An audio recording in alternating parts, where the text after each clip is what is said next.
Good afternoon, Kenya. This is Kenya News Alert. I do welcome you to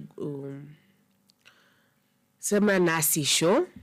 This is where you speak to us and we speak to you. Today is on the 13th of May 2025. And as we wait for the cameras to be fixed, let me read this because this has really touched me so much. Ilitumwa kitambo lakini sikuwa nimeiona, so sasa nimeiona. Wanasema hivi, this is one of our fans mwetu wazaga na kitambo ametuambia, but you people are a dynamic trio. The morning show on Kenya News Alert has become the heartbeat of informed mornings to most of us. Zulfa brings the fire, Felix holds it down with perspective, and Tilda teaches it all together with clarity and class. In a time where political noise is loud, you people bring wisdom, bold analysis, and the voice of people right to our screens. You've turned mornings into moments of truth, accountability, and power. Hey.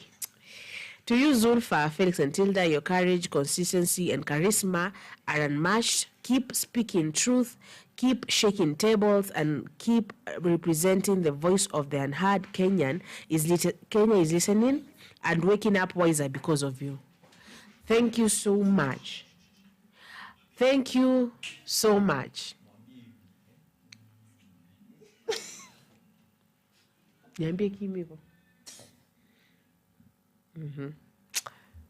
Now, thank you so much. Thank you so much. So can the other person introduce themselves?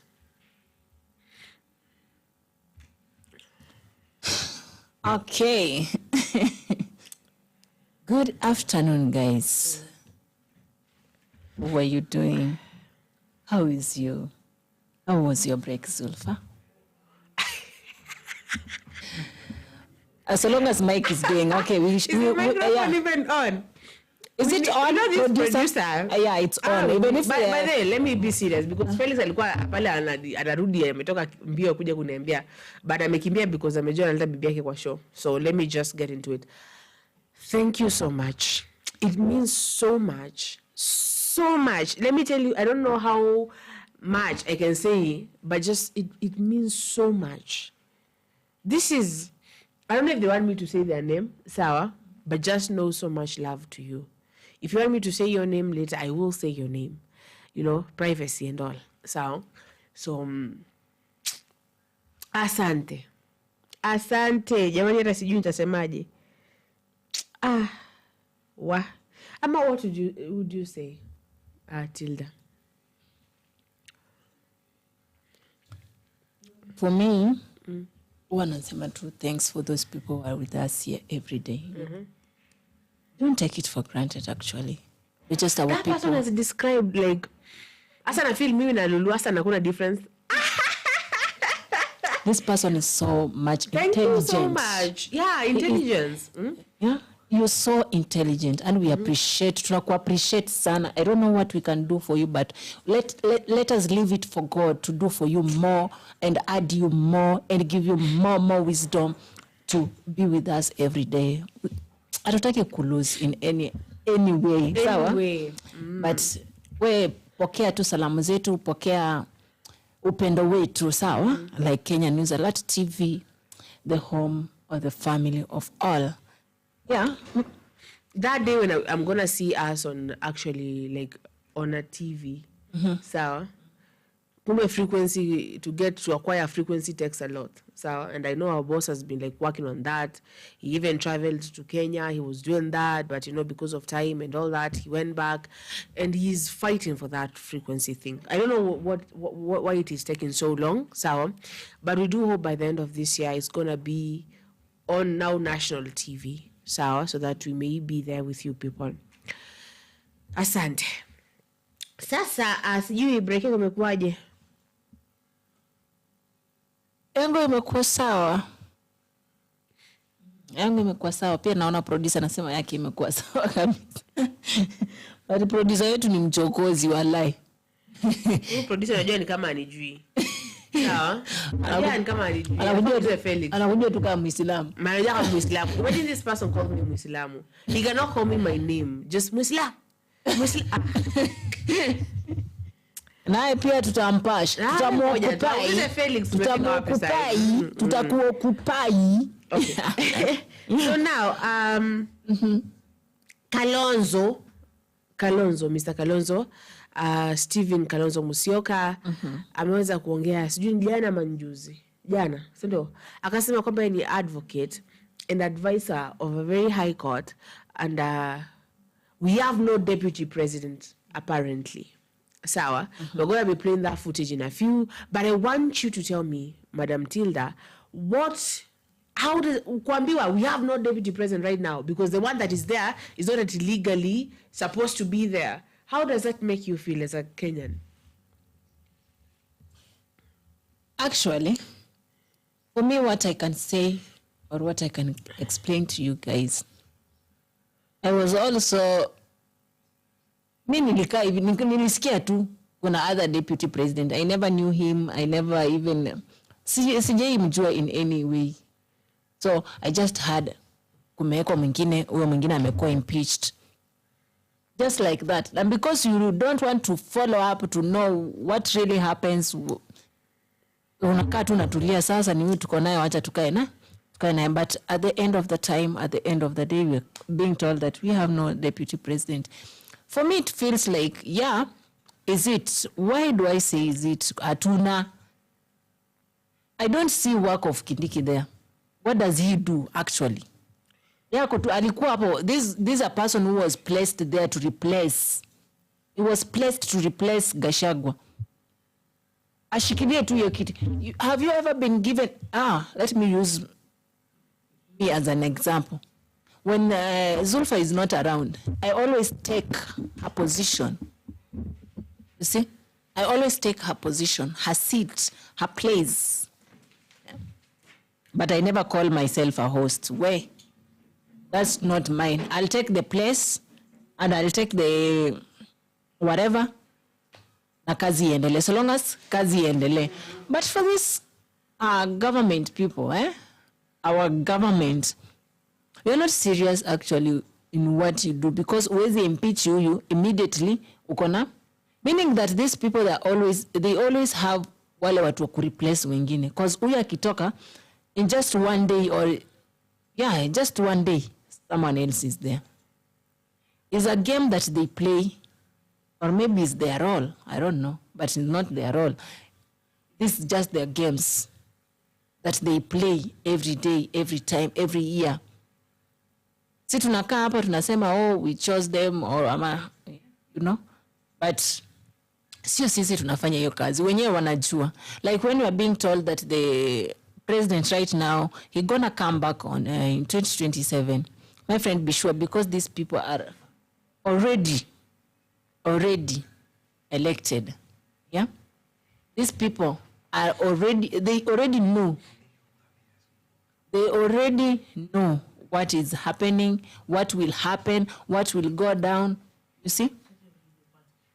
They already know. So, when you see tukikaa hapa tunasema, sijui nani atafanya, sijui nani atakuwa nani. Wale walishajua, hata nyinyi mkipiga kelele huku nje.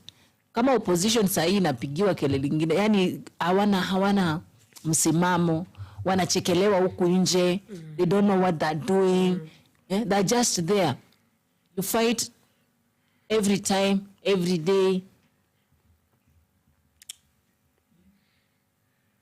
But hivyo tu. So,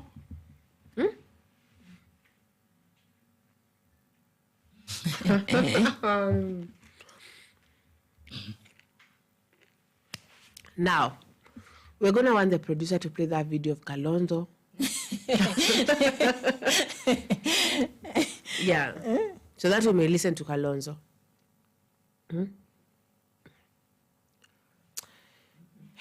Patience. Yes? Patience. Patience will pay. Patience pays. Let's say it pays. Yeah, it pays. Okay, I hope salary itakuwa soon. Now, as you said, so I'm asking this question. So for almost a year now, Kindiki imekuwa pale almost mwaka mmoja, si ndio? Huu ndo wakati ambao wamekaa chini wamerecognize kwamba it is illegal for him to be on that office. I mean, they said, kama vile Kalonzo anavyosema, anasema ya kwamba mimi I'm a senior, let me see, I'm a senior what? They say, so, that they are a senior advocate at a high court, and they are also an advisor of that high court. So basically, why are they bringing this up now? After that case of Gachagua imetupiliwa sijui mpaka miaka ngapi? Sasa ndo nasema sahi it is illegal. You know, I really don't get these people at all. Mi siwaelewi kabisa sababu, and I want you people out here to tell us, like, huo mwaka mzima mlikuwa wapi? Why? Hi. Yani, there are those people who sat down, wakangoja, kesi kuje, iongelelewe, alafu sasa ndio wapate kitu ya kuongea, sawa? Kitu ya kusema sasa nani, with your due respect, we want you to resign, you get out of the... Due respect, your due respect ilikuwa wapi? Why wasn't it due when everything was going on? I mean, you are lawyers. Wamaru ni lawyer. Kalonzo ni lawyer. Ni lawyer? Those are lawyers. Yeah. Mother Karua? Yes, she's a lawyer. A very good lawyer, actually. Ukumbuke kenda ku represent BCJ. Yani basically what I'm trying to say that iyo group yote ni ya lawyers. So people who are teachers of law. Someone once said to me that unajua watu wa law, there will be judges in heaven. I don't know if that is true, sawa, or they were trying just to blackmail me or something. Sawa, they say that all teachers of law gonna be judges in heaven. But I don't know if the same law that you use is the same law that is gonna be used to go Sayuni. Haiwezi kuwa ndo hiyo ya Sayuni. Si ndio? Debbie. How can it be? So utachukuaje vitu ya dunia unaipeleka mbinguni? Binadamu saa zingine watu na lose mind. You start, yani, you are here, but by the way, me too, I always imagine the way heaven will be. When I'll get to heaven, how will it be? So, kila mtu kuna venye huwa na imagine tu when the day comes, nikisha malizana na yangu ya ulimwengu, venye nitaenda. This, we are talking about not having a DP in the country. What do these people mean by saying this? Jana kocha alisema ya kwamba, alisema in Swahili, sijui eti sijui bibi wa kwanza ametoka ameenda kwa chifu. I'm sorry, niko na homa. Hiyo homa yangu sijui yataka aje. It's like now the virus wants to kill me. You know, homa ni virus. And a virus doesn't have any cure. It cures itself if it wants to cure itself, and I've been like really preventing the virus with different things, and it is not really kubalianing with me. Now, what's my before?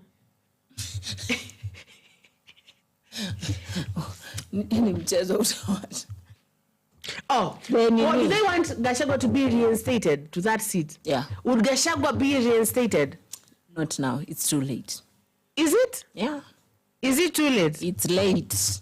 You know, someone said that Gachagua might join. What if this ni plani? What if ni plani? But Kindiki we shuka, wacha ndo tuini watu wa Mlima to reinstate Gachagua. Watu wa Mlima watakuwa wameshapoza, tuwapoze, alafu tukuje tuseme kwamba haja get elected na watu come 2020 whatever. Do you think that will be the case? Mr. Producer, please, would like to see that footage of Mr. Kalonzo before we really get deep into this. The function is still continuing, and we are truly honored to have come to Sigona. Tutaongea hata Kikuyu, kama nataka Kikamba pia. Sawa, tuarie Kikuyu.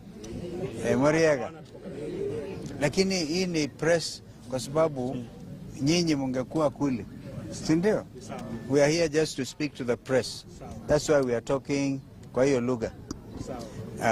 Kwa hivyo it's a big honor for us to be here today and to be part of the team bidding farewell to Canon Mungai Mutonga. The name Mutonga reminds me of this guy. His name is Kitonga. It's the same kind of name, who has served with such distinction. Was even able to be sent by the bishop to start the Diocese of Thika. And so a great honor, and it is clear from the congregation and all the people have come that this is a gentleman to be respected.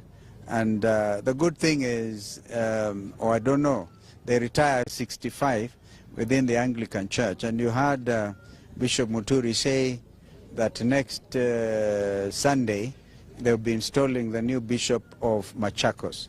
He has himself also been overseeing the affairs of both Turkana and Machakos. So the spirit of oneness, even within the Anglican Church. So today we have colleagues here, Mheshimiwa Bwana Owen, right?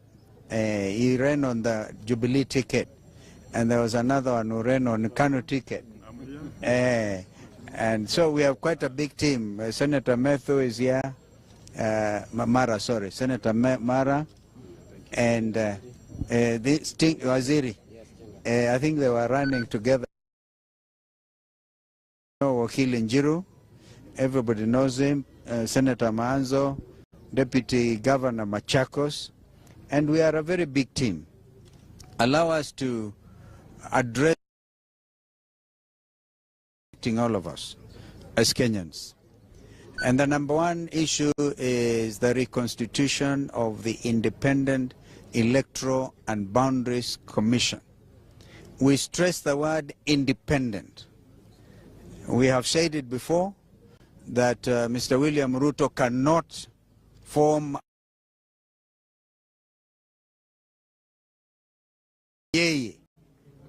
kuendelea na tamu ambayo haiwezekani. So kwa hivyo hiyo IBC maneno, we are still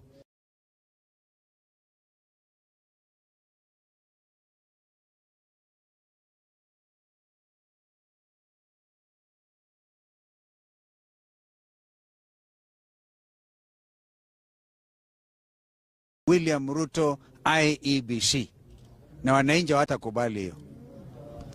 Number two ni kusema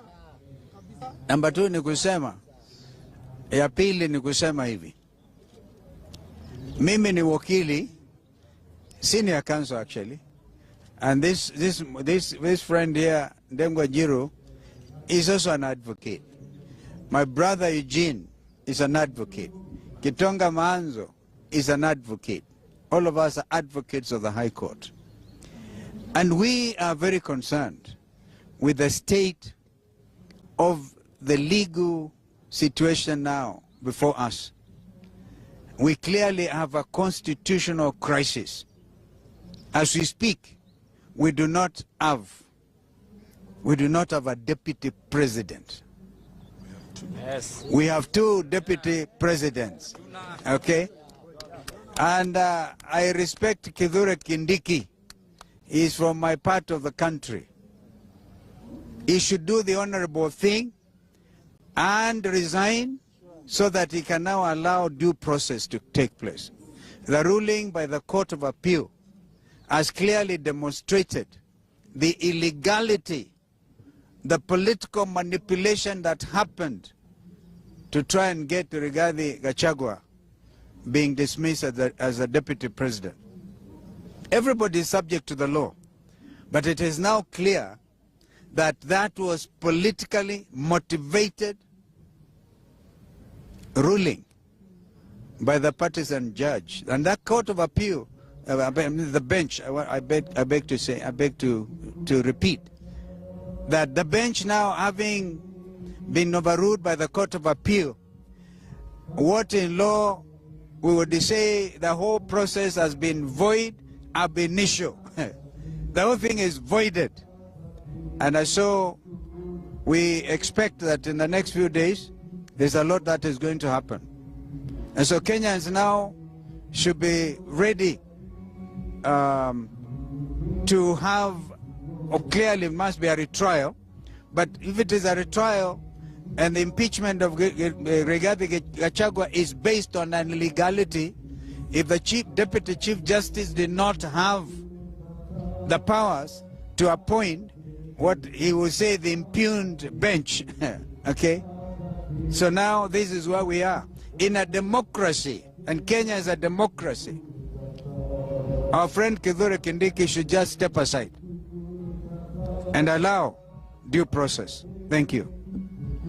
Maybe my brother, you can say something. Thank you very much. First of all, I would like to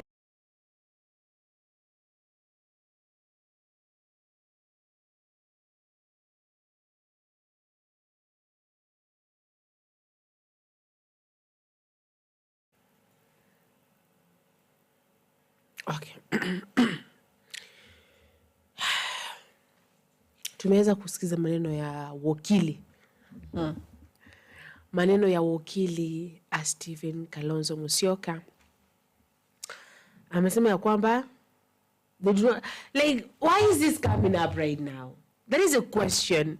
Why is this coming up right now? Why didn't it come up when this person was being appointed? When this person was being apishwad? Ikuapishwa nitaje kwa Kiingereza? Sworn in. When this person was being sworn in, when the other one was going out to courts and asking for justice and all that, why didn't it come up then? Like, what kind of games are this? It couldn't come out that time. Why? I digest ni kwa siata. Ama kuna ambayo kudigest. Just nini? No digest. Kwa sasa hivi. Because if you're a lawyer, like, I think you should be like up to this every moment, any moment it is happening. Like, mi sielewi. But wewe niambie, umesikiza ile maneno, what can you say? It's just, you know, these people are not awako, tuseme aje, tuiweke vipi yani? Hawana msimamo, hawajielewi. No wonder they are trending everywhere. They're trending everywhere. Hawajui msimamo, hawajui wanataka nini. They have nothing to say before the people. See? So, ani wako tu. Sasa wanaangalia tu tule tu vitu tudogo. Tunye wanakuja waseme. Utaka ile ukianguka kwa rive na unajishikilia nyasi, grasping at straws. Na usianguke ndani, utaanguka tu ndani. Because ukishikilia kwanza unaanguka tege sasa. Inakuvuruta. So wanajaribu kukuja na tu issues tudogo tunye hata to make sense. Hata mtu akikaa hivi afikiria sasa hawa Kindiki amewafanyia nini? Kindiki amewafanyia nini? You know, maybe they need Gachagua to go back there. And then, by the way, if you need Gachagua to go back there, and then, mutaka aje, meaning that you are going back to the government. What is happening? What's happening? I don't know. Are people falling in love? Why crisis? Oh my God. Hey. Haya, endelea dadangu. Waache wale mapenzi. I'm wondering what's happening to the country. Because juu sasa hapa unajua ni watu tutachanganikiwa. Tunachanganikiwa. Kwa sababu gani nasema tunachanganikiwa? Aya, Kindiki resign, aende home. Gachagua arudi pale, akisharudi pale. Gachagua kuna group gani? Ya kina Matiang'i, ya kina Kalonzo, ya kina Madhakarua. Akirudi pale wako wapi? Ama sasa ndio Gachagua aenda asimame Uburezo? Ama kunaenda aje? You people tell us. Someone said that Gachagua may join Ruto. What? Unajua sasa Mrima kuna venye Mrima haiko kwa saidia nani, and it is what they are the highest. Hata tukikataa aje. I had this analytics kwa the other phone. I don't know if I can get them, but let me see if I can get them. Let me see if I can access that other phone I give you. What?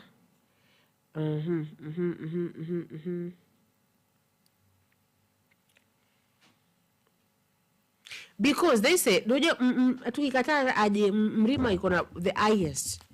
Yes, people who vote, si ndio? So basically, hakuna venye Ruto anaweza lose hivyo. Ruto akisha lose your joints, amesha lose your joints. Now Raila is not someone we can, wajaka see what we can say that we really depend on these people to bring out their whatever. So the mountain is everything. So what if right now ibaki etiosa kina Kalonzo ameweza kubonga, unaona? Then to say ibaki we will have to reinstate Gachagua. You see now the mountain will come down. Can it happen though? Can he be reinstated? I'm asking everybody, because this is Semanasi. We say you speak to us, we speak to you, you tell us, we speak. Now, can he get reinstated? Can Gachagua anaweza rudi kwa ofisi ya kwetu? Sasa Kindiki ilikuwa ni illegal na sasa sijui nini. Nilikuwa nakwambia hivi, coach jana alisema hivi, alisema this is like a marriage, si ndio? So basically sio bibi ya chief, no, bibi wa kwanza anaenda, bibi wa pili anakuja. No, bwana anaacha bibi wa kwanza sababu tabia zake. Sawa? Alafu then anapata bibi wa pili. Alafu bibi wa kwanza anarudi. Alafu chief anasema bibi wa kwanza arudi mahali alipokuwa. What does that mean? Gashags, are you sure you wanna go do this ama uko tu? Gashags unajua ni kuna game na yeye pia anacheza. But if you wanna go back to Ruto, just go back to Ruto. Lakini acha kusumbua watu wa Kenya hapa nje, kupiganisha, kugonganisha watu. No, we want peace. We want even though Meshak anauliza. Meshak, Mutinda Meshak says, hello, how are you? They are asking actually. Asema kuna kitu hapo sijui na sielewi. Sawa. Court ilisema aje about the ruling. Ilisema the sitting bench walikuwa kinyume cha sheria, ama ilisema mdogo wa president ni nani? That is a question. So now you take over. I'm gonna go send the footage of the ruling to the producer and aweze kutuchezea, ndio kila mtu aweze kusikiza. I think ilikuwa the bench of the, are they lawyers or judges or whoever they are. See? Hawakukuwa in the right way or in the better way. I think that those. But guys, why? Mbona vitu zingine zinakuja after? It's like you've made your decisions. You want to move on. You want to do these things. You want to... mtu mwingine na yeye anafanya tafute vitu zake. Sawa, it's good for you to go. It's good for you to go wapi? Kwenda koti kama ilikuwa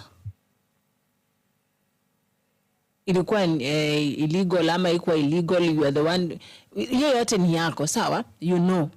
Kwa hata mahali mlipatana na Ruto mkaandikishana yewe ni deputy, yeye ni president, and then you moved on, yeah? Actually, we just saw you. Sisi that all we don't know ile nini mlipanga, ni nini mlifanya, yeah? Okay. So, it's just ni vile tu inaenda. Vile tu vitu zinaenda hivyo tu. Haya mpaka tunafika mahali tunashindwa kuelewa kwani ni game gani tunachezewa hii yenye hatuwezi jua? Hii ni game gani yenye tuwezi fix ourselves in na tutoe hizi games kabisa? Yeah. Kenyans, what should we do? Because actually these people are right now are playing games on us. Wako opposition, yes, but they are not serious. They don't know what they want. Mara huyu amekosana na huyu. Mara huyu hawasikizani na huyu. Mara huyu amefanya hivi. Mara, you know, the president just sits down and say, look at these people now. What are they trying to do? They should just come, join me, and we move on with life. Why are they wasting their time? Why are they wasting their money? Kuna mwenye amesema, Gachagua saa hizo video anachukuliwa na deni. Mmoja wake akipata upresident atalipa. Alichukuliwa na deni aje? Hizo vitu za Ramona hizo za anafanya hizo. Anchukuliwa na deni. Seriously. Meaning that you have no money. By the way, so watu hawana nini? Watu hawana slow. So, guys, we should ask ourselves, or we should ask the government. We don't know what we're gonna do, because sometimes tunafanyaje? Kuna vitu tunakubali, agree, tunakataa, others are wrong, others are correct, others are they're just swinging here and there. Why did they come with this thing? We doesn't have a deputy president, and yet the Kenyans knows that we have Kindiki there. Hata kama anaambiwa yeye ako na sauti ndogo kama ya mwanamke. Hiyo ni sauti yake aliumbwa nayo, hatujakataa. But why? Why do you come and tell us atuna? While we have been here for the longest time knowing that we have Kindiki. Gachagua was impeached and we forgot about that. Hata wewe inakumbukwa wakati anaenda koti. So it's just being talked for just a while and then it will be shut. And then mtakumbuka tena in another 3 months. Ndio mnakumbuka this man was impeached. Oh, he's back. Gachagua won the case. Gachagua did what? Lakini sometimes bring vitu yenyewe inakam na nini yenyewe vizuri. Lakini what do you know? And I'm going to always ask that. What do you really know about politics? Because this might be just a certain game. It's a game. Tuko karibu election. Huo mwaka ushaisha. Ndio mwezi wa 6. Mama. 2026 waanze hizo kampeni. 27 wafanye na kura.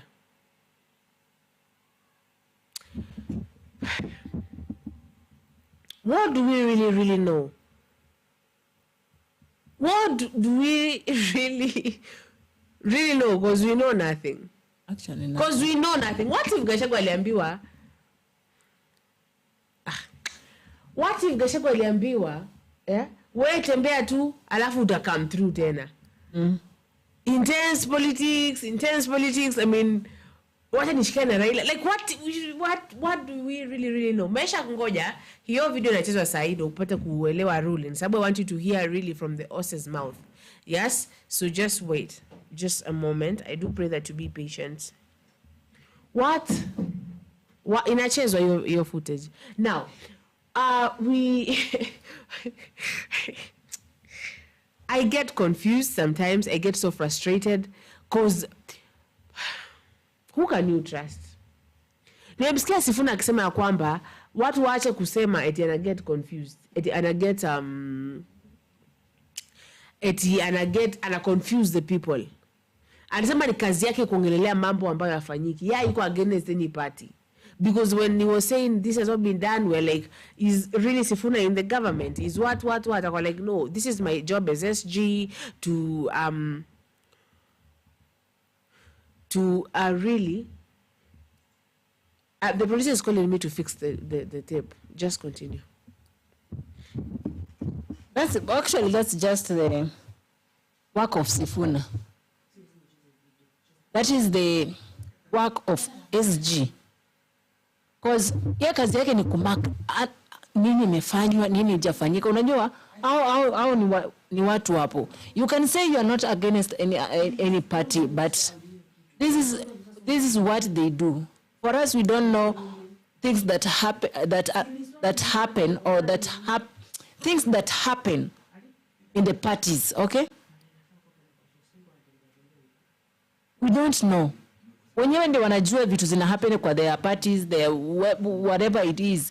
They know ile yenye wanaandikishana, ile yenye wanafaa kufanya, ile yenye hawafanyi, ile yenye inafaa ikue watu wa the other party feel iko satisfied na vitu ambao the other party imewafanyia.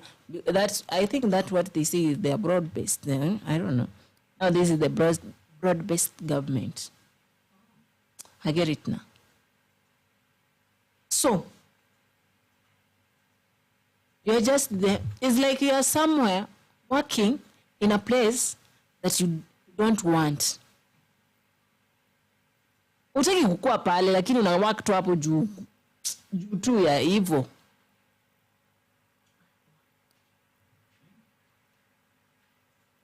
You work there because unataka tu uko tu hapo juu ya do. What's that? Yeah, unafanya kwanza una make sure unaifanya hiyo kazi vizuri kabisa. But utaki.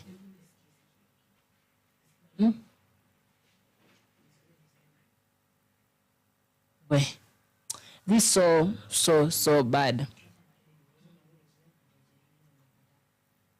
What really happens in the, I think you people, you know, what really always happen in the parties.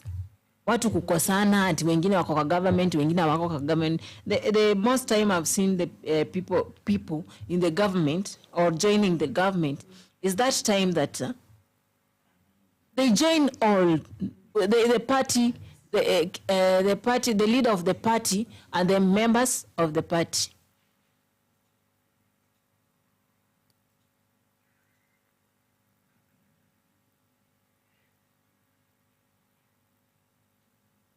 The video is not ready. Okay. The most time that I've seen is that time ile kinara wa ODM alikuwa naenda na watu wake wote. Lakini for this time round vitu zinaenda vice versa. Ama zinaendaje? Si vice versa. Vitu zinaenda yani awkwardly. Watu unashanga kwani zina happen aje? Because yes, kuna some of them wamejoin, kuna some of them they haven't joined, and kuna some of them are just working with them because inafaa wa work. When you are in a place that your heart doesn't feel like you are in a... Why? That's why I always say, these politicians, you'll never understand them, you'll never know them, but you will still respect them. We can share somebody, say this one is good, this one is better, this one can change, this one can do. But when we vote or when we elect them, yeah? Let me use elect because it's the better one. When we elect these people, you see? Wakishafika pale, I don't know what always change these people. Mtu wana change tu mara moja. Mtu kidogo tu shwa. Ile sura yake ya kawaida ile alikuwa mzuri na yale maneno yake yote ameyafunikia kwenye dustbin. Ameyaweka hapo.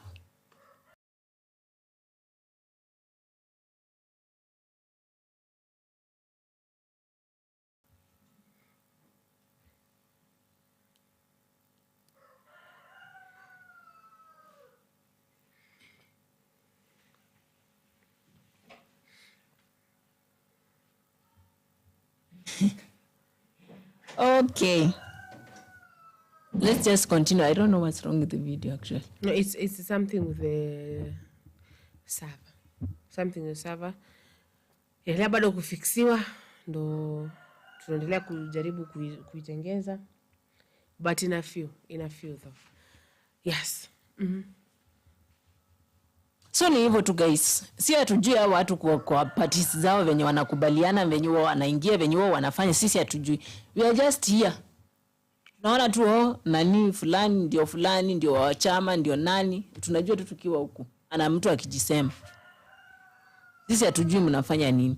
So zile vitu zenye wao mna agree with the other party, you know what you will do, you know what you will not do. That's your own. Sisi tunakuja kujua vitu saa ile zisha happen. Ile zishafanyika. What gonna we do now? What do you expect us to do? You are our leaders. We elected you. You use sweet words. Sweet tongue words. Yeah? Mkatuongelesha, mkatuambia penye mtakuja, mfanye, mkifika huko. Na sisi tu, yeah, sema, we come together, we say, this one is the better one. Let's choose this one. Tunaamka asubuhi mapema na vitambulisho ama na kura. Naenda tunapiga kura, tunaweka kwenye lile debe lenye linakuwa pale. Tunaenda nyumbani. Okay, tunaketi pale tunatazama vizuri, tunaona umepita, watu wako wanasherehekea. Hiyo siku ya watu wako kusherehekea ndio siku ya mwisho kukuona na kusherehekea na umeenda ukiendanga. You never see you again. You never came back. Unakuja, you always come back the time of campaigning again. That is the time we will see you. But the time of the work, the time of doing anything, the time of kufanya maendeleo, anything, you are not there. The time of helping the needy people who are in the villages, the time of helping those kids who need to go to school and are at home, you are not there. You are nowhere to be seen. Ni mnajua tu mambo yenu. Kwa mnacheza, sawa? Because vitu kama za bursaries niliona you people ni kama mnaangalia kwa macho. Mnaangalia huyu acha nipe huyu. Huyu sifai kumpea. Hata unapata mtoto wa tajiri, mtu mwenye akona do, ati akona bursary. Na mtoto wa maskini hana. Mtu mzazi amezunguka huko like the whole year. Hajaipata bursary. Mnakuja mnatuongelesha vizuri, sisi hatukatai. Sawa? Mnatumia maneno mzuri sana. Hiyo shule yenye mlienda mkasomeshwa how to speak to the public. That's so nice, but you should stop your lies, and that's what we know even you can't stop. Sisi, we are just electors. We elect you. Yani tunafanya tu venye nafaa tufanye. But actually mnakuja, mnatu, you know that's all, because our maneno ya wakina nani, akina DP, hatuna DP. Najua Kindiki yako pale, hata kama ali-replace, but tunajua ako hapo, bado ni anaitwa DP. Of course, hata history kiandikwa ya Ruto, ako hapo. Haizi kuwa kando, haizi ekwa nje, he's there. He's existing. How can you tell him to resign if he doesn't want? Na shaonja pesa ya hapo. Ashajua utamu wenye uko pale. Alafu mwambia get out. Sasa ile ulikuwa njaa. Alafu umeletewa hapo kitoweo jamani. Umeletewa kitoweo. Alafu mtu sasa ile umeanza kuuma tu moja mbili. Alafu mtu anakuita ama kisa fulani kinatokea. How do you feel? It's just the way you are telling. But these people do play with our emotions. These people do play with our emotions. These people do play with our minds. These people, it's a game. It's a game because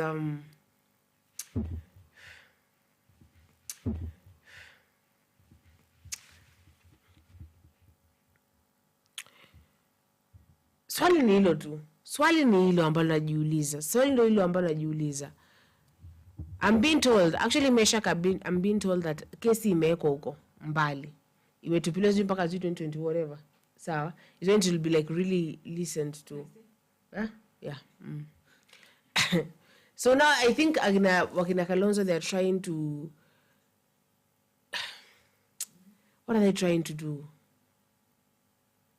Is this how my mother felt when she was in this position and I was young and I didn't care for who was whatever or what was really happening? But ujinga ni our mothers and fathers were just arrogant about everything. They didn't care who was what was what. They just were there. Na sasa hao wametoka kwenye dimbwi. Sema dimbwi fulani hapo of corrupt leaders who don't really care, of people who just play games just randomly. Kuna huyu mkaka mmoja Gaucho. Gaucho is a very passionate speaker, a very ni mtu wa Raila. These are the people that would lay down their lives for Raila. Na ameweza kuongelea Gachagua. Ameweza kusema kwamba Gachagua is a poor man. We talked about it, yeah? We will get to listen to it. So So we are going to listen to that footage of Gaucho. Of Gaucho telling us and speaking about how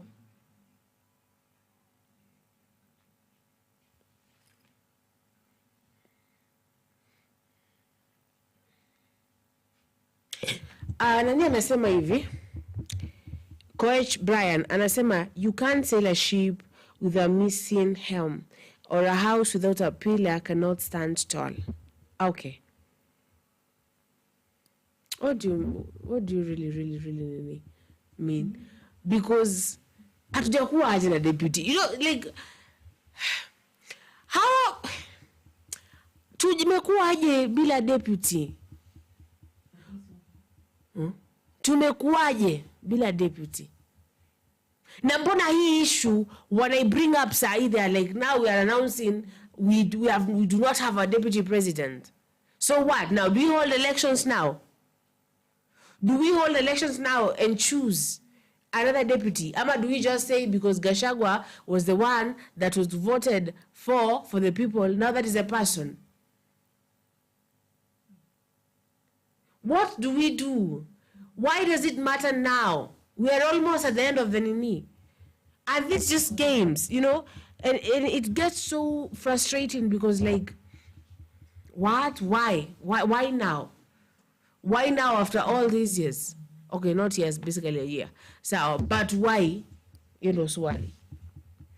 Wanataka Gachagua join government tena wapate hiyo support ya Murima? Ama like, what now? Are they just trying to create chaos? And why is the opposition because they're not officially the opposition, you know? Like, why are they causing chaos instead of just being calm and going back and restructuring and now coming back to really conquer? Why?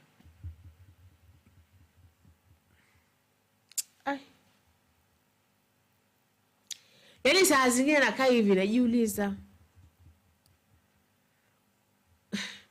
unaweza kuwa na politics ambayo ni clean kweli ama lazima ikuwe na dirtiness, lazima ikuwe na games, lazima tubebe ujinga? Politicians ndio wanaamini inafaa ikuwe dirty because if politicians they play tricks. So they politrick us. So hata tukai hivi tuseme they should stop, they should do what they gonna do. Hata itawasaidia sisi ndio they'll never. Hata mtu akwe mzuri aongea aje. I think these people know that Ruto is coming back and they're just creating chaos. Alafu arudi na Gachagua wake. Sisi kama watu.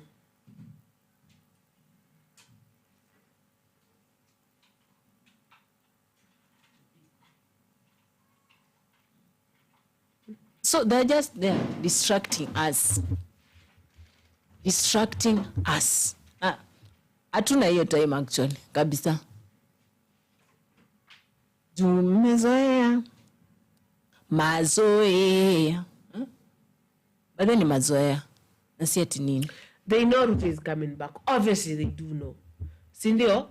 Sasa hizi ni vitu za unajua tukoga na, let me tell you how Kenya went. So back when in DEC before this year started, I remember we were talking about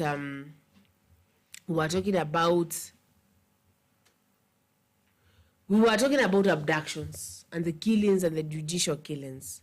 Ikaendelea ule madamu wa Shah akafanya ile mambo yake, akakuja akasema Shah haifanyi, akafanya hiyo sakas, and Kenyans were like, so Shah haifanyi, sijui yes, sijui nini. So Kenyans were into that, so they were into abductions and the killings of the people. Now then all of a sudden Raila is vying for the IEBC seat. Is buying for the AUC seat. So we got distracted with the AUC seat. We went back to what? To that now. And that was the thing that we were doing. Tukasahau abductions, tukasahau mambo ya Shah, tukasahau hizo judicial killings, tukasahau. Distractions.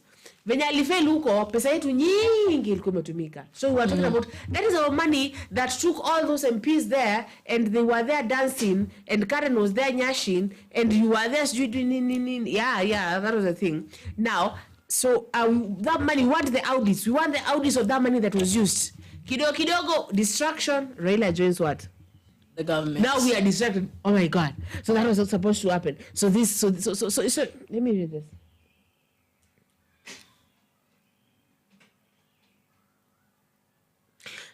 Kuna Ben Mulimi anasema court ruled Gachagua was removed politically, sio maneno ya Kalonzo. Na hiyo ndio swali ambalo nauliza Brayo. Nauliza like why bring this now? Is this a strategy? Yes?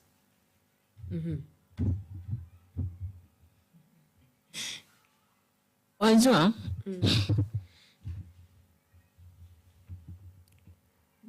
Nikwambia from the beginning.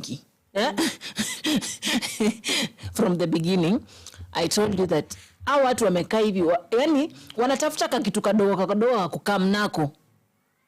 Yani is the way you can just sit down,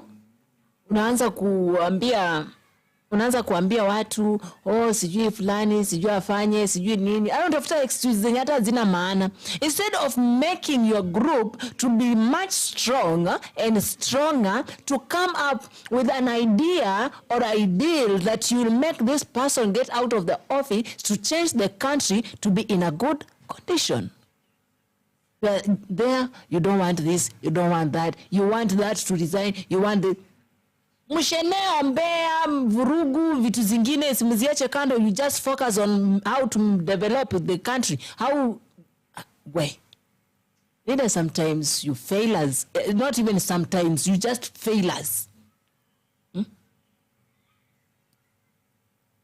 Hizo vitu, I don't know where is the country going? Where are these things going? When are these things going to change? When is our country going to get good leaders? When is our country going to find those people who will come for the country, for the Kenyans, not for their own interests? Not for their own interests. Sasa mko hapa mnavurugana. Mnasema hatuna deputy. Mnasema sijui nani, sijui obla, sijui If you knew that, then says, welcome in Kenya, where the court rules in favor of opposition.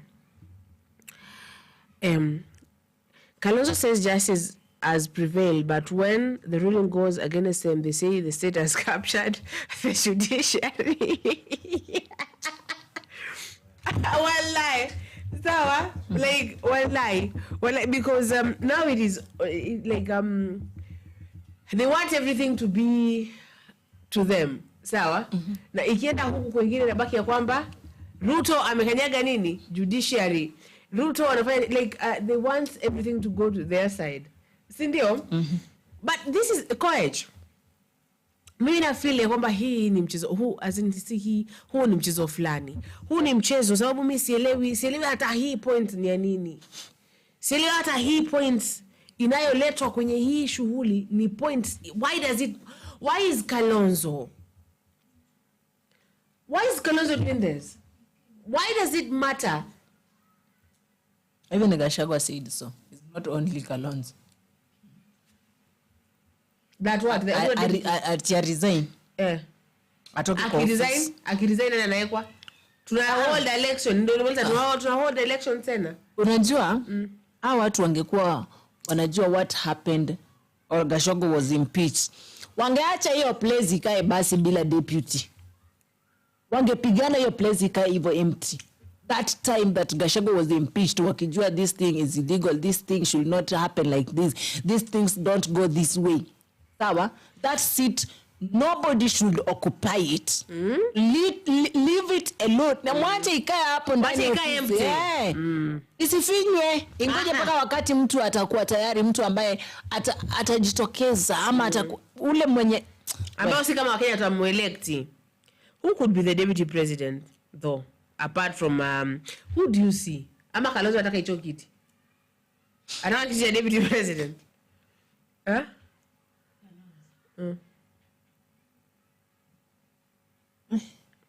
But then Mr. Abdi Ngurusi alienda wapi? Mr. Abdi Ngurusi is a very, very good friend of Mr. Kalonzo. So there's this one day that you were doing this and Mr. Abdi was like, you know, when you were doing that discussion, we were watching with Kalonzo and we laughed. And Ngurusi was supposed to come to an interview and I don't know where they went. I think they are a lawyer too. Or they are one of the lawyers of Kalonzo. So kama Ngurusi hupo, ningetaka nikuulize, why does it matter now? What is the strategy that you're trying to use now? What? What is the strategy that they are trying to come up with now? How is this going to help them? Ikija mwaka wa 2027, hii itawasaidiaje? How is it helping them actually? Kuna venye inawasaidia. So I think these are strategic things. So I don't like, you know, kuna mtu mmoja anatangwa sijui ni Benjamin. He was a president. See, Benjamin, the president of kitambo US. Someone there said, a president of the US, I'm forgetting their name. They said, someone remind me if they know, that nothing in politics happens hivyo. Hata kijiko ukisikia kijiko kilianguka, hicho kijiko kijaanguka tu hivyo. Kuna mwenye amekigusa. Kuna kwa nini kimeanguka? There's a reason why. So why? You know, I don't want to really know it, the ruling. I just want to know why now, why is it happening? Ama how, when? Am I asking the right questions? Niambieni. Wewe kama wewe unadhani kwa nini unacheza huu mchezo? Wewe hebu angalia uone, hebu fikiria deeper uone, wanaweza kuwa itawasaidiaje? Wanajua wenyewe venye inaweza wasaidia. Wewe kama wanajua wenyewe, but for me I can't know because I'm not there, even I've never been there. I've never been there. They know me for what I can tell you, for me what I can tell you, my people or our people. Wako ni interest yao. They're just after money, nothing else. Kuna kitu inapeleka mtu political interest. Ni do tu anafuata pale tax and task. Tax ni different. Tax. Tax. Task ni task ni kufanya janda, kufanya kitu. Like I have tasks to do. Nitoke hapa nika collect kitu fulani, niko place fulani, nifanye ipange, you know, tax, something to do. Then kuna tax, ushuru.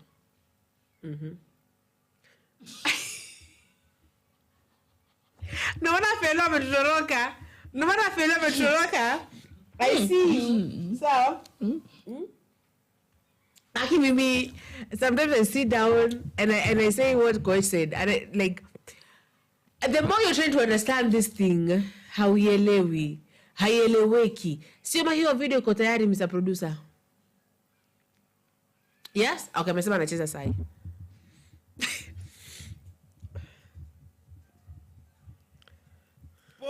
Kuua mtu yeyote, kuwe mbunge, kuwe mtu raia mdogo, hafai kuenda kwa hiyo njia.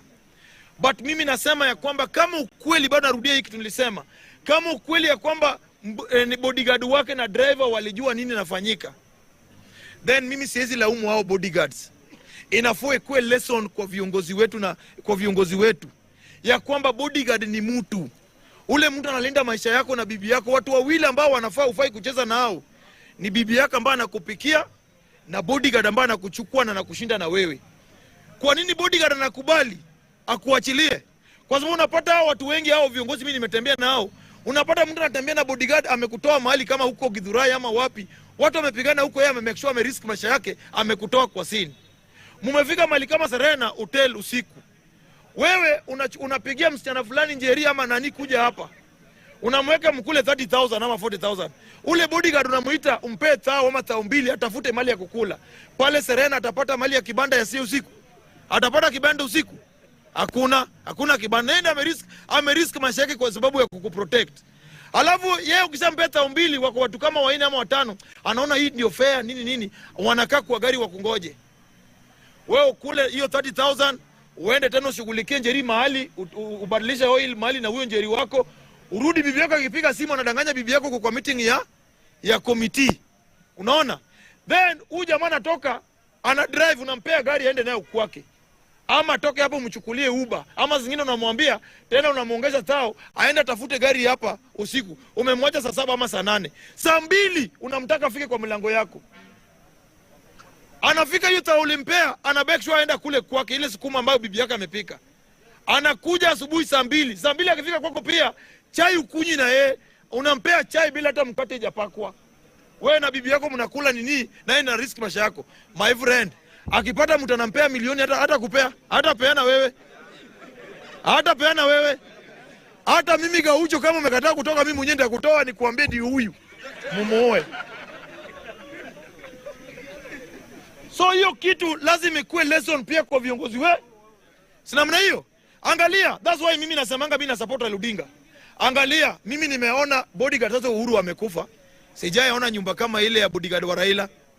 Ndio maana mimi na support Raila. Angalia bodyguard wa Raila nyumba alikuwa. Hata wabunge wengine hapa wajajenga nyumba kama. Ni ukweli ama si kweli? Angalia nyumba na watu wanasema Raila saidiangi watu, Raila empower watu. Endeni hao mabodyguards wote tuletewe wale mabodyguards wao sasa kufa mpaka ya Uhuru. Tuone kila mtu apigiwe picha tuone nyumba ya. Ndio tuone kweli nani Lord of Poverty between Raila Odinga na hao wengine. Unaona? So mimi nataka kuambia viongozi wetu hiyo ni signal kwenyu. Tumieni hata wale vijana ambao wanawalindanga kwa rally. Make sure mmewampower, make sure mnawatreat poa. Si unampea pesa yuko. Alafu pia kwa nyumba bibi yako pia. Unapata bibi yako huko umeweka na sukuma, nini unamuongeleza vibaya. Boss kama uko kwa rada ya leadership, make sure huyo bibi yako umemtreat vizuri kwa sababu huyu tena ndio mwingine atapewa rata and rat yenye inakuwa polepole. So make sure pia unamtreat vizuri or else bado mambo itaribika. Nikimalizia hii story ya Homa Bay imekuwa ngumu sana kwa sababu sasa wanaelekea watu ngapi wameshikwa? Leo wameshikia mwingine sasa ndio wameita na kizungu kubwa ya kwamba huyu ndio sasa serial killer. Wale wako kwa serial killer, wale walikuwa store killer. Sasa ndio wameleta serial killer. Watu wakuwe serious. Wakuwe serious na hii mambo. Tunataka tujue wakina nani walipangia Ngondowere auliwe. Kwa sababu hiyo kitu imefanyikia Ngondowere, kesho mimi gauchi tanifanyikia. Kesho nafanyikia mtu mwingine. But tena viongozi wetu wacheni pia kutumia vijana vibaya. Zile kiongozi mmoja amekufa, mnaungana mnalia huyo kiongozi. Lakini vijana ambao mnawekanga waende wakate watu, wapige watu, wadunge watu vishi wa nini amshughuliki. Hii pia inafaa ijue kwamba hiyo chunga ambayo sasa tuna feel kwa sababu kiongozi wetu ameuliwa. Ndio the same pain ambayo vijana ambao wameuliwa pia huko ama mali pengine ama wanachorewa kwa rally, wanauliwa, wanaumizwa au pia familia zao wanafilingi hiyo chungu. Ni kweli si kweli? So naomba ya kwamba hao watu wote waliumbwa na Mwenyezi Mungu. Lazima tutreat kila mtu kama mtu umpendi ama mtu anakupinga, umuulize kwa nini unanipinga. Si tumchoree mtoe wai. Kwa sababu hata kumtoa wai anawacha familia yake.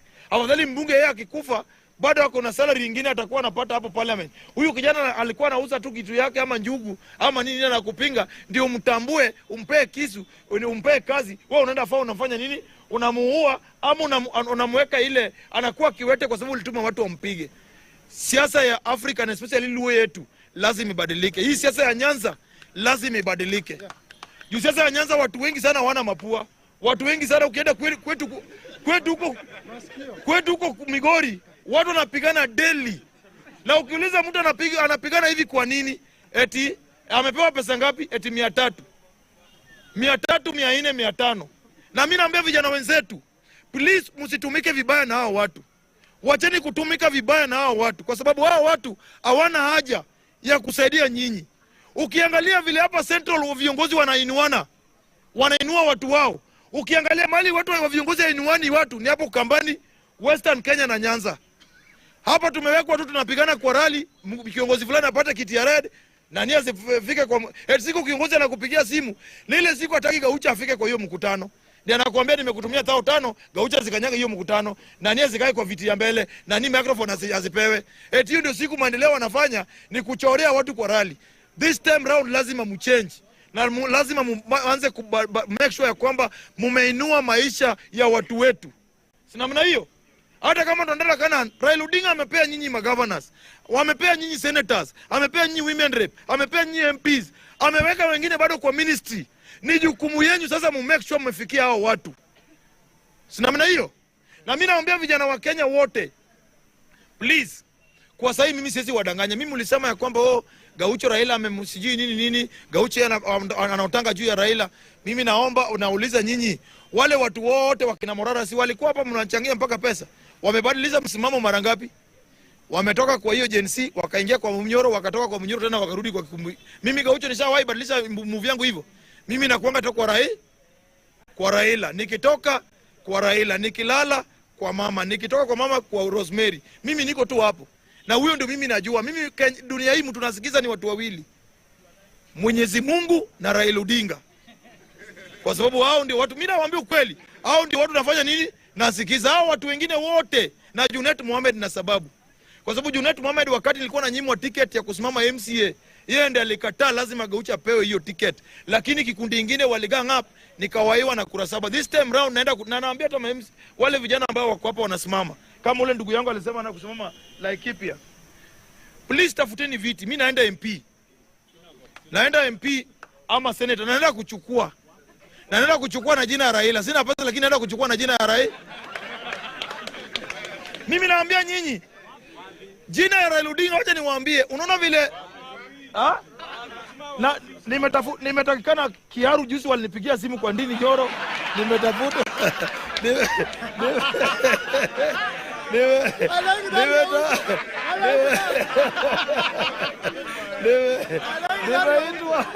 nimeitwa mpaka kwa Ndini Nyoro huko. Nimeitwa mpaka kwa Ndini.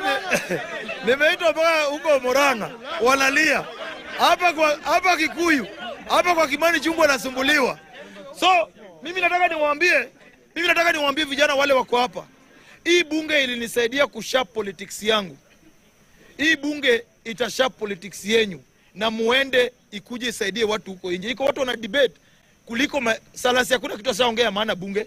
Ukikompare na huyu jamaa, ukikompare hata na huyu wa Munyoro, huyu jamaa, huyu wa katikati, unaona? Kwa nini mnaogopa? Mimi 2013 nilisimama na slippers, nikakuwa number 3 kwa 215 nomination ya ODM. 2017 nikabaki nishikwe. 2022 nilikuwa kwa real ballot box. Hasa mimi na wewe, na unasema wewe kizungu yako ni kutusi tu WhatsApp ulali na Facebook na kusema nani Kasongo must go. My friend, mimi naomba hii bunge yetu itoe ma MCS, MPs na senators in 2027. Na hiyo itafanyika vile unaanza kutreat nini hapa. That's why nasema hata viongozi wale wamekuwa hapa bunge, nasikia bado wengine wanapanga, wako kwa mkutano ya chai na njugu, eti wanapanga vile wanataka kucontrol hapa bunge.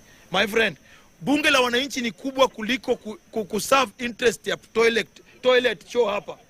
Eti watu wengine walete candidate, eti kwa sababu wanataka eti choo isichukuliwe na kikundi kingine. My friend, kwani hii bunge nyinyi mnakulanga pesa ya choo? Iko mtu anataka kusema president hapa eti atafute choo. Tunataka kuambia watu wengine ya kwamba bunge la wananchi ni kubwa kuliko kunini choo. Unaona?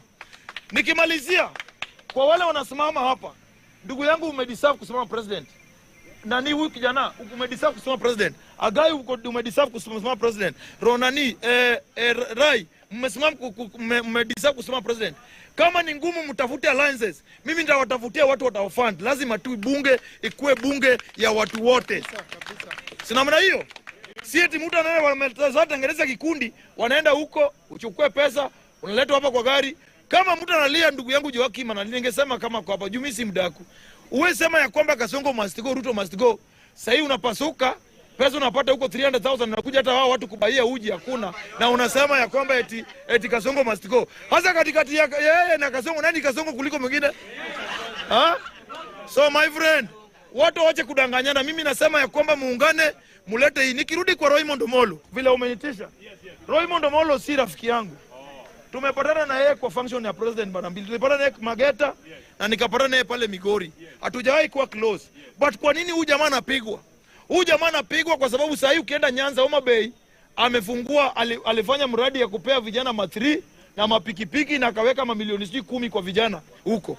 Juzi amekuwa Kisumu, amepeana matri, mapikipiki na nini. So hao wabunge wetu wengine hapa ambao wamesaidika na Raila, hawataki mtu ambaye anataka kuempower vijana wetu. That's why wanakuja kugang up kumblackmail ya kwamba yeye ameua. Hasa mtu kama Raymond Omolo, PS wa Interior, anataka kutafutia nini kwa ule mbunge wa Kasipul? Ataki nani katikati yake na ule jamaa nani mkubwa? So wanajaribu kumpaka matope, but sisi si wajinga. Sisi tumeona, tunajua ya kwamba watu wa Kasipul wamelose. Tunalia na hao na tunalia na mama wetu Gladys Wanga ambao tunampenda kwa sababu ni chia lady wetu, unaona. But tuacheni kuweka viongozi wetu kupaka matope. Wakati huko alikufa, iko ule alipakwa matope, waliweka mpaka UGPC. Wakati nani alikufa, ule Ongili, former mbunge wa game in 1985, wakati alikufa waliweka jamaa mwingine alikuwa anaitwa sijui nani, opponent wake. Iko jamaa opponent wake alishikwa na bodyguards wake na akawekwa ndani na alikufia jela. Unaona? Kumbe ule jamaa aliua Ongili ni Moi Kibaki, kwa sababu Moi alisema anataka kuchukua Moi, ilikuwa ni Moi ama ni Kenyatta alikuwa anataka kuchukua Ongili. Moi alikuwa anataka kuchukua Ongili akuwe deputy vice president wake. Wakati Kibaki alisikia kwamba anataka kuchukua Ongili, aende alisema Ongili alitumia Wajaluo akatua jamaa wakatupa huko. Wakakuja kuwekelea Wajaluo wengine walikuja kushikwa na hiyo noma na wakakuwa ndani. So kwa kifo iko watu wanaweza tumia hiyo nafasi kuwa mtu na watu wanashikwa wako kando. So lazima pia intelligent wetu wafanye uchunguzi vizuri, isikuwe watu wengine wanabeba mzigo ya watu wengine. Lakini bunge mimi nimewapenda, niko na nyinyi na nyinyi ndio mmefanya nifike hapa. Na waheshimu sana na Mwenyezi Mungu awabariki. Asanteni. Haya, members of the fourth estate na wanabunge wote, sisi tuna protect watu wa media.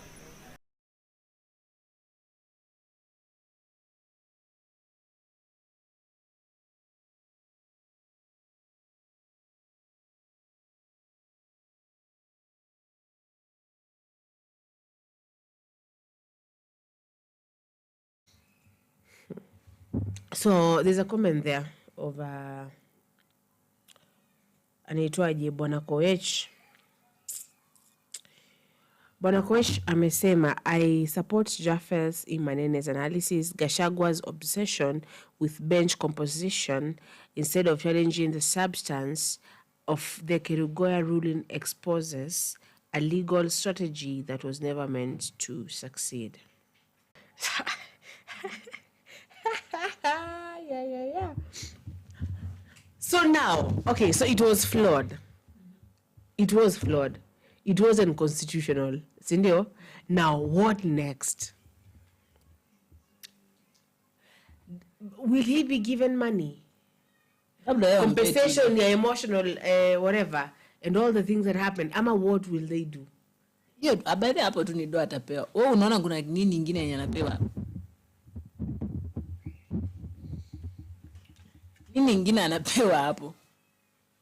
Like seriously. There's nothing else. Haiwezi rudishwa hapo kwa kiti.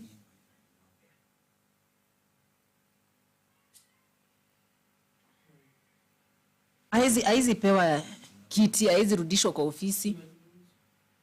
Haiwezi ni do tu. Ni do tu sasa anapewa. Nothing else.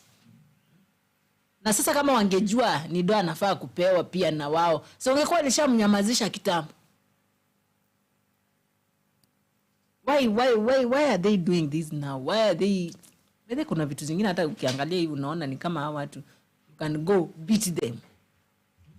Slap them on their mouth when they are talking. Hiyo vitu mngekuwa mshamaliza, hata hakuna kitu, hakuna mtu mwenye anashughulika na hiyo maneno. Ishanyamazishwa. Guys, we should be serious. Of course. Gachagua akirudi hapo kwa ofisi, ako na Ruto. Aya, umezunguka ukiomba msamaha kwa wale watu uliomba kura. Aya, tuambie. Sasa simuona amenirudisha. Enyewe alisikia maneno yangu. Sasa si amekuwa mzuri. Unaona sasa? Lakini hawa watu nikaa ufanana tu wote. Davidson Kibudha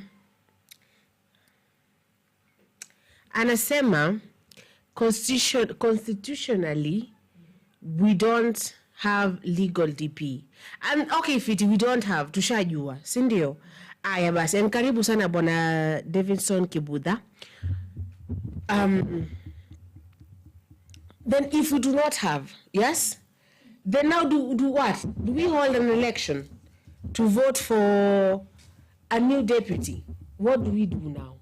What can we do? Because this is fit to share you hakuna shida. Me, I don't like talking about the problem so much. I like the solution. Like, what is the solution now? Umtuambie, by the way, what is the solution? What is the solution hapo?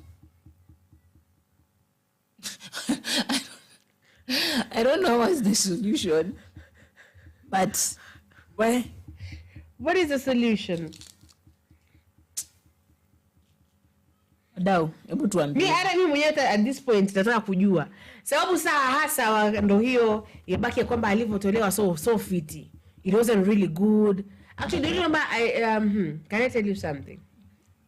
I came to really follow the impeachment of Gachagua later in life because I wasn't even here. So when it was happening, when wakati nilikuwa nipo Zanzibari. So like I didn't even know that.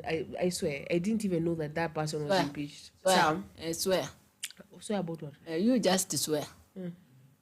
Okay. Now, so basically, I came to know about your later because someone sent me, someone that we used to work when this same station but a different name, Channel 7, called Willie. Willie. Willie is the person who sent me the thing, like that video of Gachagua fainting, akiwa kwa nini, and I didn't even know, like, what?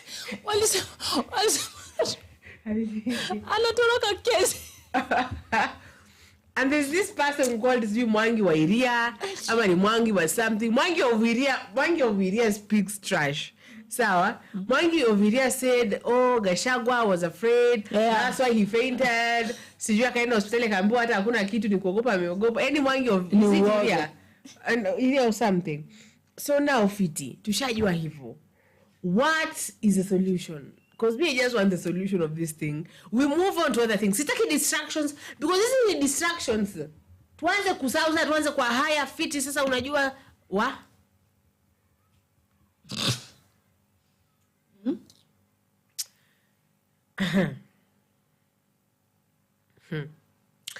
tuanze distractions tena. Tusahau nini tumekuwa tukipigania huo wakati wote. Tusahau yibaki sasa tuna focus on Gashagua's case now because people are like, you see, imesha huu wiki ni huu wiki ama ni hii wiki. Hii wiki anazindua nini mpya. Anazindua chama chake kile. So the current configuration reflects not the embodiment of a constitutionally and Course, you're challenging me day in, day out. So, like, with the words, with the big English. Ish! You're challenging my brain now. So, the current configuration reflects not the embodiment of constitutionally enshrined deputy presidency, but rather the manifestation of politically expedient construct devoid of fundamental. No, see fundamental. I don't like this. So I don't like this. I don't. So I don't. Okay. It's challenging my mouth, my brain, so everything.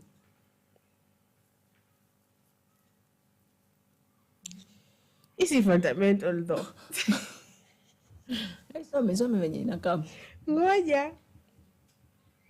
Is it fundamental? Oh my God. Now I really have to really derive this thing you're trying to say and then really read this big English that you're writing for me. But it is really good though. It is good to be challenged. So, yeah. Where?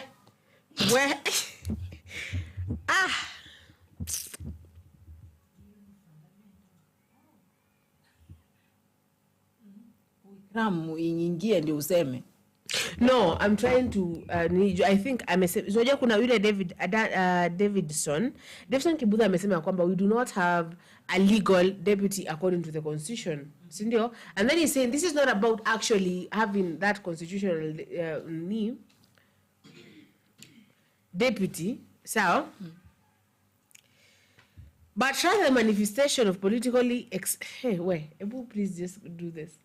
Just read it. Read it too. Read there. Read. Go there and read. I don't have Wi-Fi.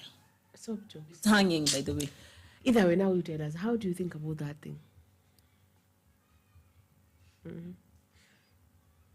Unajua na hiyo mambo, by the way, hii mambo yenye inaendelea hapa, sawa? Hii mambo ambayo inaendelea. Kenyans, right now, we said right now is not time for us to play games. Exchange of words. Saying this one should not be there. This one should do this. This one. Sasa inafaa mko mmefocus ni nini yenye mna come up na yenye inakuja kutoa president in the office. Yeah? You are looking for that person who will take that place of Kindiki. Yeah? You now leave Kindiki alone. Hawa, we know. Aliingia hapo venye aliingia. Hata yeye mwenyewe ukimuuliza naye pia labda confidence. Labda mwenyewe hata ajui venye alifika hapo. See? You can put a blame on someone and even that person doesn't know what's going on. Yeah, hatuna. Tuko naye. Sasa which is which? Okay. Which is which? Which is which? You have to tell us, by the way, guys. Gani ndio gani? Tunafuata nani? Meaning that we have no one to follow. We have no one to listen to. Huh? We are the ones now to make our own decisions. Tuone tu sasa majensi ndio wame come up na DP wao na prezo wao. Huh? Wanasema sasa huyu ndio wetu. And then you see actually wamengangana mpaka wamevote. Huyo mtu ameshinda.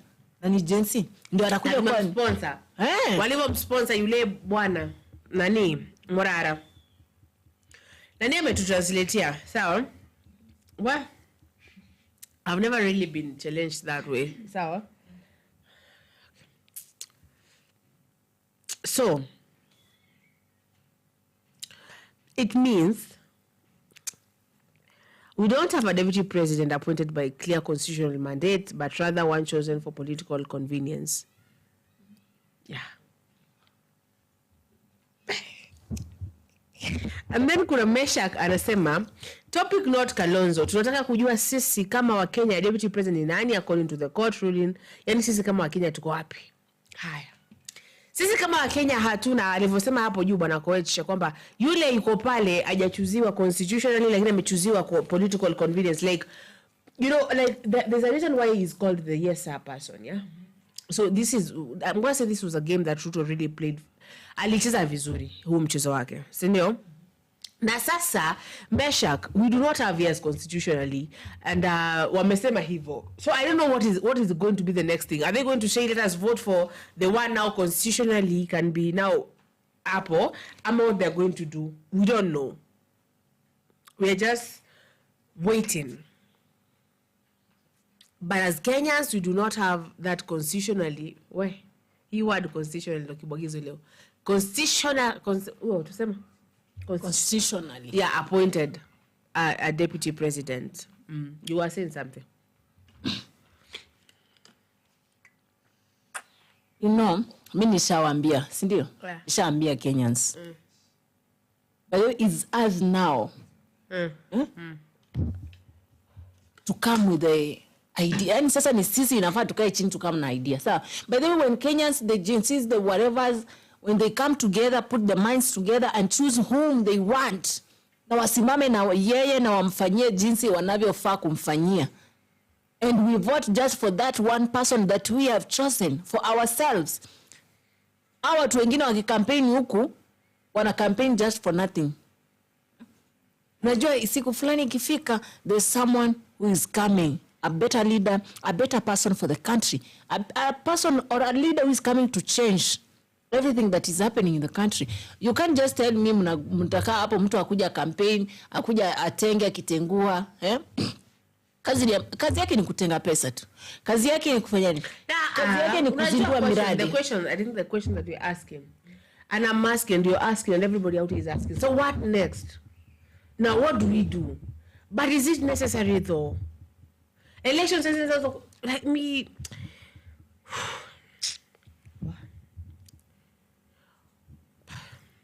Maisha namuuliza kama Wakenya tumesimama wapi? Yeah, binafsi msimama. Yeah, actually that is a question pia mtu anafaa kujiuliza. Wewe kama wewe mwenyewe wewe binafsi. Jota mimi for me I always ask myself, where are you? Mimi nimesimama wapi? Yes, umesimama wapi sasa? Mimi nimesimama kwa Kenya.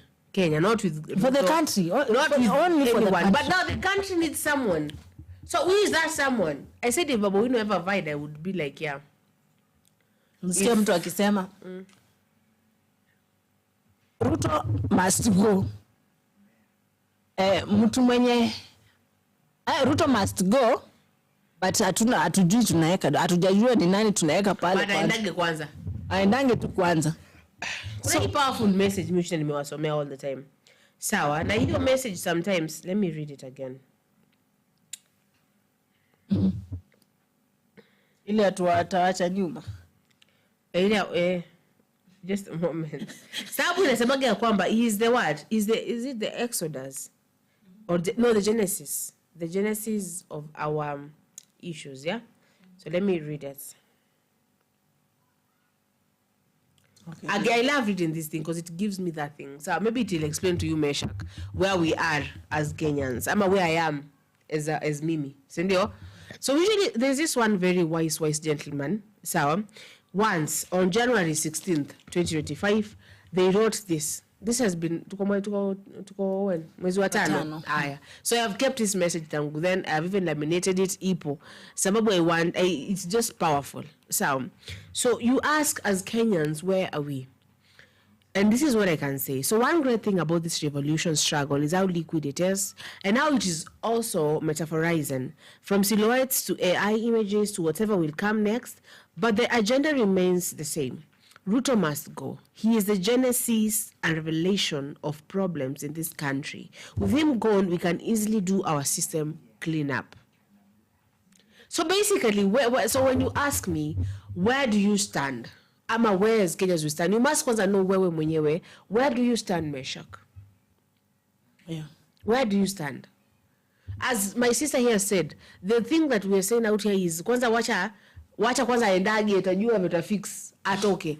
But thank you, but we do need someone there. Who is that someone though? Because I look out here and I see no one. Everybody is in this for their political interest. Yake mwenyewe. So ya wananchi, so ya Kenya is just for them. So this wise man said, na mayus mjue ni nyinyi, Meshach, ni nyinyi, mnaleta he change because it's only you who have the vision is the reason you're risking your lives and your parents don't understand why. Truly, I tell my mom, they're like, sasa, sera sisi tumekoga tu hapa. They're just like, it's good. Wacha atatoka tu. Si moya likaga na natoka tu. Atatoka lini? After how many people have died? After how many people have been abducted? After how many confusion? Because right now I'm so confused. I don't even know what to even hata kusema hapa mbele yenu. Sababu usawa. Umepata kwamba si constitutionally reinstated for political whatever. But now what? What is the solution? What is next? Okay? Mm-hmm. So anaendelea yule mkaka anasema they don't see it. Kuna wale watanunuliwa and that's okay. How tutawaacha nyuma as we did the rest. Let us not act like we didn't expect the system to fight back. But we are many and we are stronger. Ni nyinyi mnajua shida zenu. Let us keep the fight going. Msilegeze kamba hata kidogo. One day, in this respect, the years of struggle will strike us as the most beautiful. So now, we do not have a deputy now. We don't know what's, like, we're just like, Because that mimi mwenye niko like, fiti, you know? What, so, what next? What next? That is the song. But we need, you know, like, is this how people felt? Is this how people felt before they took the independence, before they took over the country from the colonies? But at least then they could see kulikuwa na, is this how people felt when Dedan Kimanthi died? Because Dedan was supposed to be the president. Then an entire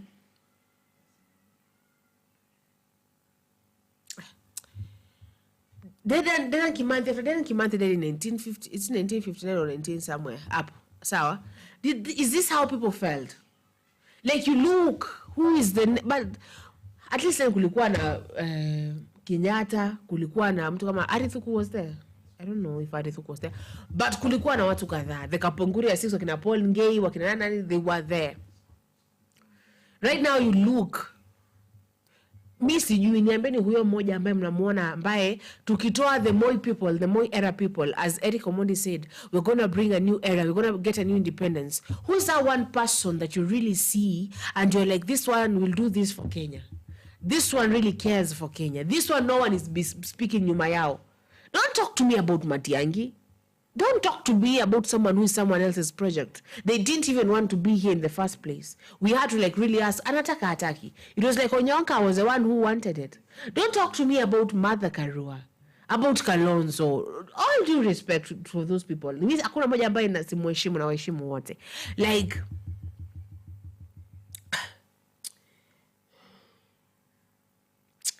it is just not good. Coach anasema hivi. Tensions are rising quickly in Kenya following recent court rulings. The reports indicating that crowds have gathered near Kindiki's residence. Now look, see, so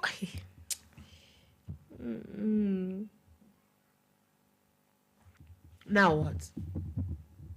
Do we carry Gachagua tumpeleke kwa ofisi? Tumbebe kwa mabega tumpeleke pale alafu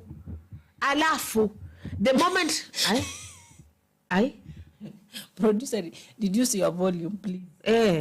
We need to concentrate here. Kenya is out here crying, they are lying about goats and cows. Now, like, it is bad. Asa Gachagua akisharudi kwa serikali atafanya for the people ama atafanya kwa boss wake? Ukishika kwa serikali lazima hizo serikali uzitunze. Hautakuwa kwa serikali unaongea vibaya kwa serikali. I cannot be in Kenya News Alert and I'm out here saying Kenya News Alert, Kenya News Alert. No, I'm inside Kenya News Alert right now. I am here, so I cannot be saying, oh, our boss of Kenya News Alert, you know Kenya News Alert, you know our boss, you know Sijui, certain producer, you know Gabriela, you know, no, you cannot be. So what? So what now?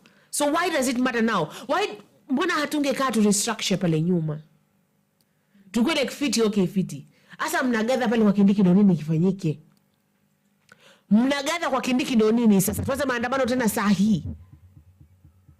Tuende wa Munyoro tumchukue wa Munyoro tumpeleke mpaka State House. Mpaka wapi? Mpaka huko. Tumpeleke kwa ofisi ya Kindiki. Tuombe Kindiki shuka, wewe kalia kiti. Wow, to what now? It will continue as it never ever happened. What? Mnachosha. Wanachosha. Let me tell you,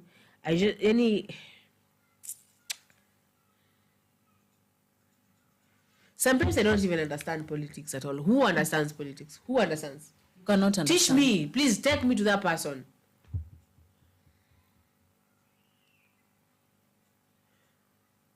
Once when I sat down with Waiguru back when, and you really try to sit down with these people and really get, and the more this person is explaining to you, I don't understand anything.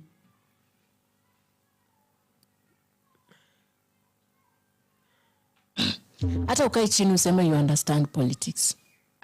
You will never understand politics. Those people who are there, they're the ones who understand politics. Those politicians are the ones who understands. Because ile game wanacheza ni noma. Why need to be dirty? How dirty is Kalonzo? I don't know. Where which is that too safe? But if this one person was played safe, is that one person. Wamalwa. Kani opposition hata mnasema ni opposition hata hakuna opposition hapa. These are really polite people, polite guys, the good guys kando. Wah ya Rabbi.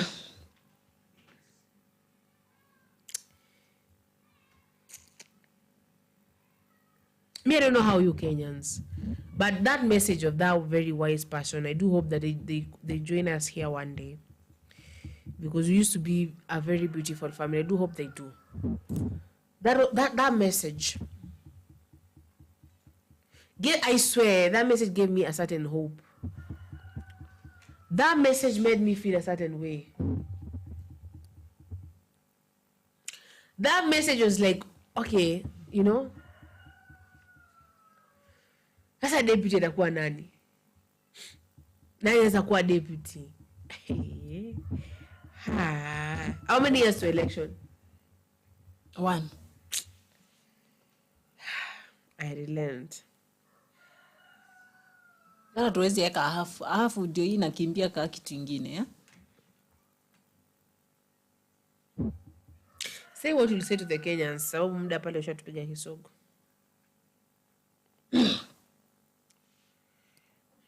Well, guys, I always feel sad when it gets to the country. I always feel bored when it comes to the politicians. I always feel annoyed when it comes to this thing of political. Yeah, you understand it. I feel like if God can give me that power of going to the State House and choosing those people who should be getting out of the State House, I could. Just you and you and you get out, because there's nothing that is going on. There's nothing that is developed. I mean, the country is not even developing. And you are there saying you're working for the Kenyans. You're working for the country. And then it brings up somebody, a God-fearing person, a God-fearing leader. When you come on this country, I want to change it. This country, I want to make it move as fast as I can, or as fast as possible. Because what is happening in the country, it makes people get confused. The politicians makes us confused. We are Kenyans, we are humans. Why can't we sit down, agree on one thing, and move on with it, and make sure that this thing will build the country? This thing that we have come up with, it will make the country to grow. We don't want to remain the same. We don't want to be in the era of those years. My fellow Kenyans, kura ni yako. Kura ni siri yako. Si lazima uniambie unapigia nani kura. Si lazima uniambie ni nani umebeba. Sawa? You know by yourself. If you want to vote, you can vote. If you don't want to vote, hakuna mtu atakushikia gun akwambie mbona hujapiga kura. Wewe unajua kama utakuwa umepiga kura ama hujapiga. If you are not okay na kupiga kura, kaa nyumbani ama tafuta. Kama mimi nilisema naenda wapi? Takuwa maju. Nikipigia mwili pole, nikipanguza machozi. Yes. Whom am I going to vote for? If these leaders that you are electing to go in the offices to work for the Kenyans, but they don't work for the Kenyans. No, mimi nakumbuka kuna ubeshte yangu mwenye sasa hizi apparently yako Dubai. Sai. You wanna go Dubai, US? Huh? England. Ruto ametutesa sana. Why is Gypsy? Because Gypsy is the person to connect us to Europe, yeah? And then I come back and say, I have cried. I'm done. But if we leave the country, who are we leaving it to? The owners. Who are the owners? The owners. Who are the owners? The owners who sees that they're the owner. Who sees that the owners of the country. They want to occupy every space of the country. Atuendi milele, tunaenda kupiga mwili na turudi. Mkishamaliza kupiga kura. But we want to put our minds together. Make sure that we are having a good leader. That leader I mean, I'll pray for you guys. I'll pray for you. It's either I'll fast and pray for you, God, to give you a leader who will come for the Kenyans. Si ati achukue Ruto ambadilishie hapa. Want a new face, a new person in the government now. Nataka mtu mwenye anaenda kuchange the country to be okay. Kura ni yako, wewe unajua ile utafanyia kura yako, ukitaka uipige, ukitaka ukae nayo, hiyo ni yako. We won't ask you anything about it, but wewe utajua utapigia nani, utafanyia hivyo. So, let's meet here another time. Guys, we love you, we appreciate having you. As I always say to you guys, may God bless you, protect you, heal you heal all your sicknesses, touch you with his hand, and be with you. Let God protect your job. Let just God be with you. Sawa? Akuwe tu na nyinyi kabisa hivyo. Juu. Sasa niwaambie kwa heri, my name is Tilda. Tuonane majaliwa. Yeah.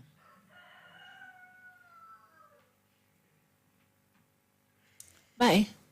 Okay, so like I just feel so frustrated with the entire thing. So because kidogo naona light kwa pale kwa tunnel inazimwa. Hiyo kando anaizima vibaya sana. Nashukuru Bwana Meshak Mutinda, Bwana Koech. Koech is such a poet. Na kuna Ben Mulini. Yeah, those are the people, yeah? Kuna mwingine Davidson Kibudha, and all the people that joined us kwenye hii live. Hata kama ulikuwa tu umenyamaza unasikiza, na wale wengine ambao wana text kwenye WhatsApp. Thank you. I do hope that things do change for the sake, sawa, of our country, of our future generation, of us. I do hope that we get leaders that don't play these kind of games. They just care about us. My name is Zulfa. Tupatane hapa saa 10 mpaka saa 12. Bye bye.